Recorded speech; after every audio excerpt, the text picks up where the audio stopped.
Estas elecciones son distintas a las que hemos conocido. Elecciones en pandemia. La derecha siempre reclama, exige libertad de mercado, un Estado chico, que no gaste y no controle. Así no manda el Estado, mandan los más grandes del mercado. Porque siempre alguien manda. En esta elección la derecha pide otra libertad. La libertad de vivir sin restricciones en tiempo de pandemia. La libertad de contagiar y entonces la libertad de matar. Ellos se van de viaje y exigen entrar cuando quieran y hacer lo que quieran. Y luego contagian. Y luego la gente muere. Eso están haciendo hoy. E hicieron durante toda la pandemia. Y seguirán haciendo en los próximos tiempos. Pasamos de la libertad de mercado a la libertad de matar. Esa libertad que piden está muy lejos de ser la libertad de los verdaderos liberales. Recordaba a Edgardo Moca en una nota ayer en el Destape que el liberalismo es históricamente hijo del contractualismo, de ese contrato del que hablaba Rousseau, en donde todos renunciamos a una parte de nuestros derechos y se lo damos a ese Estado, o del que hablaba Hobbes, por el cual ciudadanos y ciudadanas consagraban la jefatura de un leviatán, según Hobbes, un monstruo imaginario que no es otra cosa que el Estado moderno. Los seres humanos establecen ese contrato con el poder para salir del estado de guerra de todos contra todos. De esa situación en la que, según el filósofo, existe continuo temor y peligro de muerte violenta, y la vida del hombre es solitaria, pobre, tosca, embrutecida y breve, dijo Hobbes, del periodo anterior al Estado. El Estado moderno se funda en ese mito. El liberalismo fue el sustento ideológico de su nacimiento y acompañó una larga historia en la que surge y se desarrolla la idea de los derechos humanos bajo el dominio político y social de la burguesía. Pero esta tradición no la comparte el neoliberalismo. Su ética no se centra en los derechos y las responsabilidades, sino en el lucro. El viejo liberalismo edificó una larga tradición de derechos y hasta supo, después de la Segunda Guerra, desarrollar el llamado Estado de Bienestar, que consagraba amplios derechos para el pueblo trabajador. La doctrina neoliberal terminó con esa tradición. Para los neoliberales la desigualdad, lejos de ser un problema que justifique la intervención del Estado, es la causa última del progreso humano. Ellos trabajan por la desigualdad. Durante mucho tiempo nadie discutió que había que respetar al otro para vivir en comunidad. Parar en los semáforos, ir por la derecha, no agredir al otro y, claro, no matarlo. Hoy, en épocas de pandemia, la derecha exige y pregona la libertad de contagiar. Es decir, el liberalismo alguna vez creó el Estado para evitar que cada uno haga lo que quiera y nos matemos entre todos. Y el neoliberalismo propone ahora que cada uno haga lo que quiera y nos matemos entre todos. Todo lo contrario a lo que decía el liberalismo. Esa derecha enardecida, integrada, liderada por los grandes centros financieros, las empresas de internet y redes y los grandes medios, ataca sin disimulos a cualquier país que se diferencie. Venezuela, Nicaragua, Cuba, pero también Bolivia y otros. El hombre de esa derecha internacional en la Argentina sigue siendo Mauricio Macri. Macri no está varado, Macri está en las sombras, pero es, a veces al lado, a veces en competencia con Mañeto, uno de los líderes de la derecha nacional. Mucho más que Larreta. La derecha hoy no discute proyectos en Argentina, hace lo que hizo el fascismo acá y en el mundo históricamente. Trata al adversario de corrupto, de ladrón, de dictador, lo degrada, lo demoniza y si puede, lo deshumaniza. Es importante entender que si Macri sacó el 41% luego de su agresivo gobierno, agresivo con los trabajadores, fue porque hay en el país una porción de la sociedad que quiere eso, que adquirió todos los vicios de la peor derecha. Dijo Chomsky, la manipulación mediática hace más daño que la bomba atómica porque destruye cerebros. Está claro que el periodismo de guerra, que se potenció a partir del levantamiento del campo en 2008 y ya lleva 13 años en su constante generación de odio, fue creando una sociedad vil, egoísta, cruel, agresiva.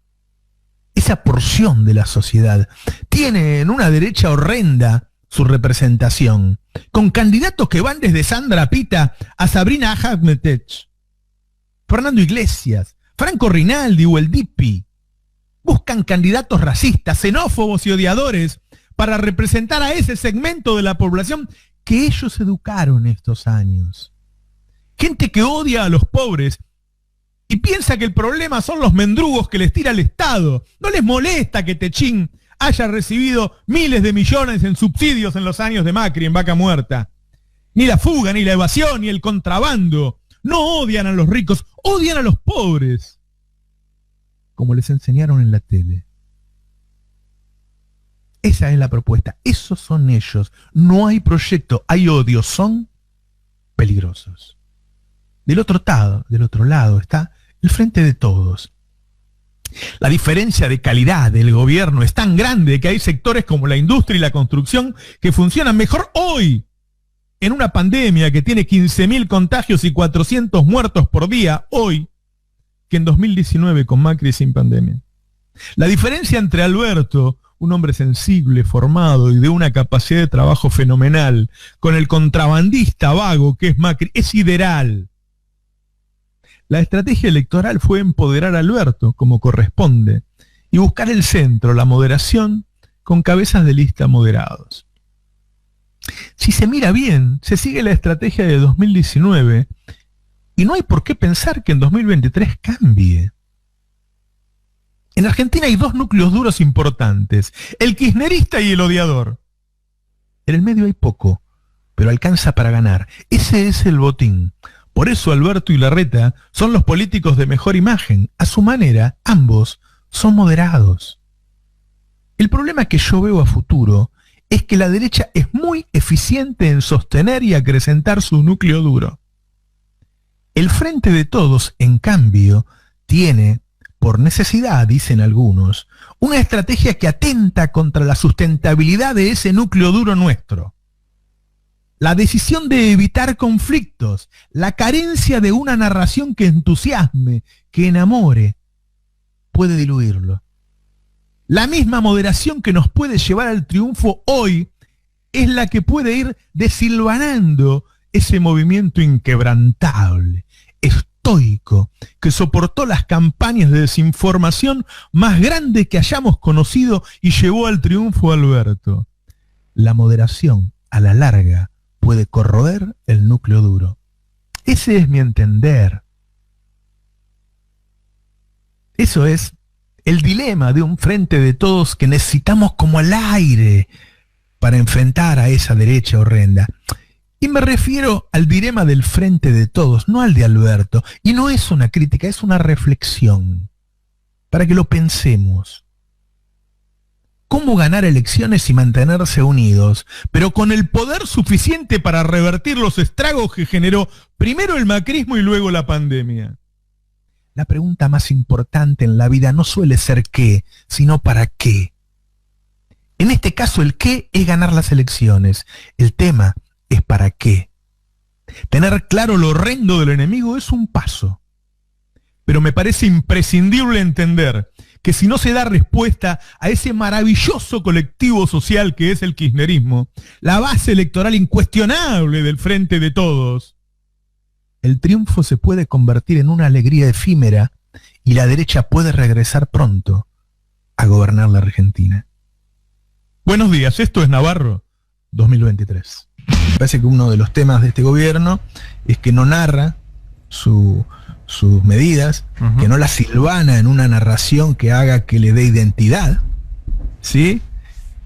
Que no le da de vez en cuando, aunque sea un poquito de épica a las cosas, ¿no? Que necesitamos un poquito de épica. Y que eso lo aleja un poco de su base electoral. Y el gobierno tiene que estar cerca de su base electoral. O sea, le guste o no le guste, qué sé yo, el 85% de los votantes del Frente de Todos son kirchneristas, ¿no? Y me parece que no es menor, porque uno puede decir, Roberto, que hincha pelota, la medida es buena, siempre tenés un pero.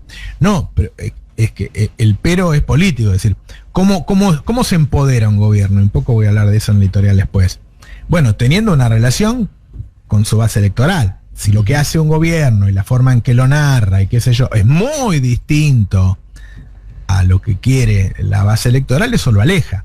En un momento en que el discurso antipolítica es tan fuerte, me parece un tema no menor, ¿no? Empezar yo estos anuncios los daría con los gobernadores, con los intendentes, con los sindicatos, con los empresarios que venden los productos que van a estar en la hora 30.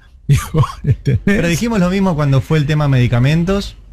Y dijimos lo mismo cuando fue el tema de la telefonía e internet. Bueno, es que esas son medidas de gran nivel, de gran nivel, que hablan de un Alberto 100 veces, 1000 veces superior a Macri. Ahora, ¿viste cómo es ese cuento de si un árbol se cae en un bosque y no hay nadie en 3000 kilómetros, por lo tanto nadie lo vio, nadie lo escuchó? ¿Se cayó el árbol? ¿No? Una pregunta filosófica. Sí. Sí, acá te van a decir, bueno, el medicamento le llega igual, sí, pero no entiende por qué. O lo mismo esto, la hora 3:30 le importa igual, sí, pero piensa que es el comerciante copado.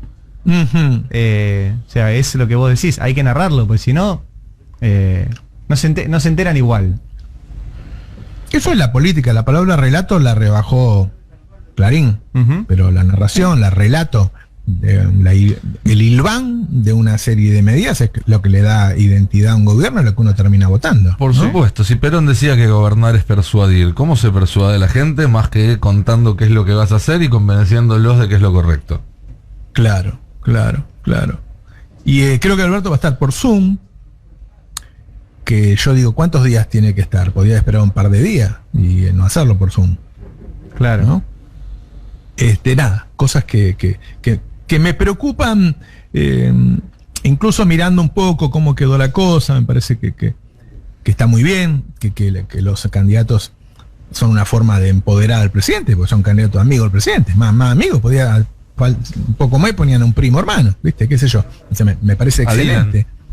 Claro, me parece excelente que hayan decidido esos candidatos, que además me parecen buenos candidatos. Y me parece lógico que sean gente moderada, digamos, ¿no?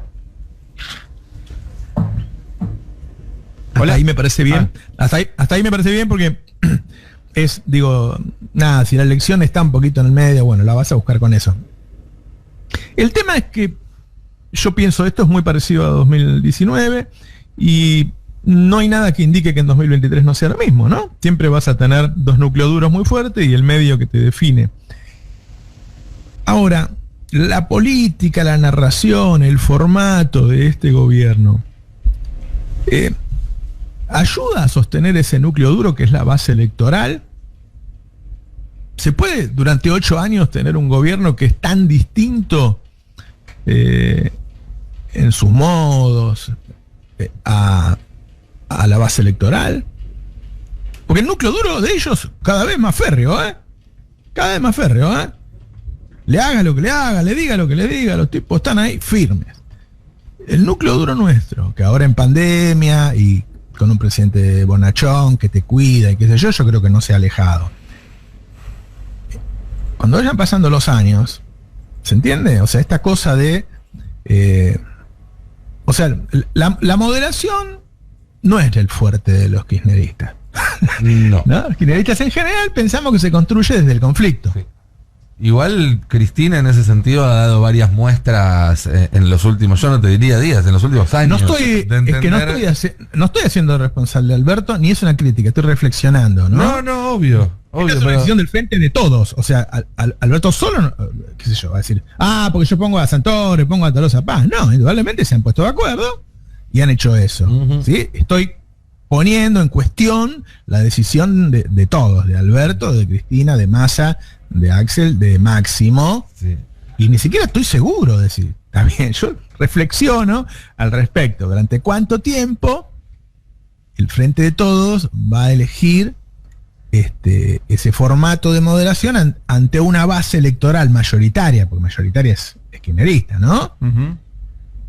Que se conformó, que se hilvanó, que creció, que se modeló en otro formato y que se consolidó en la resistencia en otro formato. ¿Se entiende? Sí. Eso. ¿Viste? A ver, yo soy de Boca. A mí me gusta que jueguen con garra. River puede jugar bonito, pero sí, pero yo quiero que jueguen con garra. Yo soy de Boca. ¿Viste? ¿Qué sé yo? A eso me refiero y a veces me preocupa un poco eso. Yo era un entusiasta de los que estaba siguiendo este tema de la hora 30. Y la otra cosa que yo decía que había que hacer era aumentar los sueldos. Sí. ¿No? O sea, yo lo que creo es que la gente se vacuna, sale, cruza del chino, no le alcanza la guita y se le fue la alegría de la vacuna. Entonces, la gente tiene que vacunarse, ir del chino y comprar.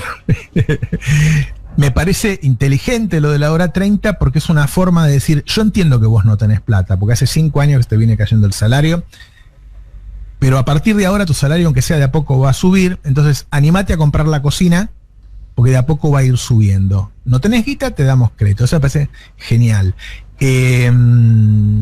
Pero también creo que está tan deprimido el salario, tan deprimido, y ha perdido tanta importancia en los costos laborales, que el gobierno debería aumentar. Tengo idea de que se viene un aumento por decreto del salario mínimo vital y móvil. Epa. Interesante porque eso también arrastra otros indicadores. Atención, redacción. Sí, cosa que me parece muy bien. El salario mínimo en Argentina es muy bajo. Yo tengo el dato de que hay otro también anuncio que quizás estén preparando para dar en algún momento de la campaña, que tiene que ver con la situación de las familias argentinas que están en estado de indigencia y que podrían recibir algún tipo de renta básica o algún proyecto, algún plan, algún programa por el estilo, para tratar de sacar a la gente que está en una situación más grave. Yo creo que, mira, ayer lo vi a Guzmán. A mí lo que me gustaría más es hablar de producción. Perdón, estoy un poquito mala garganta. Porque si no el peronismo termina, discursivamente, por supuesto estoy hablando, hablando de la misma manera que ellos dicen que somos, ¿sí? Es decir, hablamos de distribuir siempre. Ellos dicen, son no planero, qué sé yo, popo. Y la verdad que el peronismo labura, si no, no tendría más producción ahora que en 2019, ¿no? Claramente tiene un ministerio de la producción mucho mejor que el de ellos. De industria, en este caso. Pero discursivamente no está eso, ¿no? O sea, el ministro habla como si fuera un ministro de finanzas, ponele, ¿sí? Cosa que uno puede decir, bueno, ¿qué querés, Roberto? Si el tipo tiene que agarrar la deuda de lo privado, la deuda de la FMI. Bueno, pero me parece que sería una buena señal, ¿viste? Un ministro que hablara, bueno, ayer fui a Córdoba y abrimos esta fábrica y levantamos esta cosa de producción y ahora vamos a hacer esto, qué sé yo. Que sintiéramos que el ministro de Economía está generando riqueza. Está generando riqueza, que hablara de eso. Me parece que, guarda, puede ser un tema discursivo, ¿eh? Digo, lo que me quedó ayer cuando terminó de hablar Guzmán, ¿no? Uno puede decir, bueno, pero eso es culpa. Bueno, por eso también se está revisando el tema de si no tiene que haber un ministro de Economía y los demás ser secretarios. Así es. Hay más de un ministerio que creo que va a pasar por un proceso de adaptación y síntesis. En ese sentido, el de Economía es uno de ellos. La duda es si va a ser en diciembre o si, habida cuenta de que va a anunciar cambios en el gabinete esta semana, aprovecha y acelera ese anuncio, que en realidad en el gobierno hablan de un gabinete para los segundos 2 años. Dicen, Alberto quiere tener un gabinete nuevo para la segunda mitad de este mandato, con algunas caras nuevas y con una estructura más ágil. Hablan de eso, de agilidad. Pero bueno, en principio iba a ser todo en diciembre. En principio Arroyo iba a ser ministro hasta diciembre y se iba a ir para asumir. Rossi iba a ser ministro hasta diciembre y se iba a ir si pasaba la interna, y así con todos. se terminó adelantando ese tiempo. Entonces la duda que Alberto estuvo, digamos, empollando en Olivos este fin de semana mientras hacía el aislamiento, era si anunciaba solamente los cambios obligatorios cara por cara ahora y se guardaba para diciembre la renovación del gabinete fuerte, o si aprovechaba estas circunstancias y relanzaba su gabinete ahora como parte de la campaña. Sabremos el saldo de esa duda, calculo que el miércoles o el jueves, una vez que termine el aislamiento del presidente y haga los anuncios necesarios. Sería raro eso que decís, Nico, ¿eh? ¿Qué de todo? Y lo lógico es que el cambio de gabinete tenga que ver con el resultado electoral. Sí, por eso esa era la idea original. Claro. Guarda, por ahí hay algo que no se me está pasando, ¿no? Que no estoy viendo. En principio uno generalmente rearma. A mí me parecería lógico, ¿eh? Yo creo que no hay que tomar un cambio de gabinete hoy como el que se va, fracasó, cosa por el estilo. Me parece que los ministros en general duran 2 años, en una pandemia deberían durar menos. Y cambiar un ministro es cuidar al presidente. Generalmente, no en todos los casos. Pero sería raro cambiarlo antes, qué sé yo, porque el resultado marca, ¿no? Ellos van a instalar que no sé, viste, que si la provincia se gana por 3 puntos, ganaron ellos. Entonces no hay nada más que una elección, sino una narración de la elección. Y yo creo que ganar en una pandemia, aunque sea por medio punto, está bueno. En una pandemia que venía de otra pandemia, ¿no? De la pandemia Macri. Así que va a haber una pelea ahí por el relato del resultado también. También, por supuesto.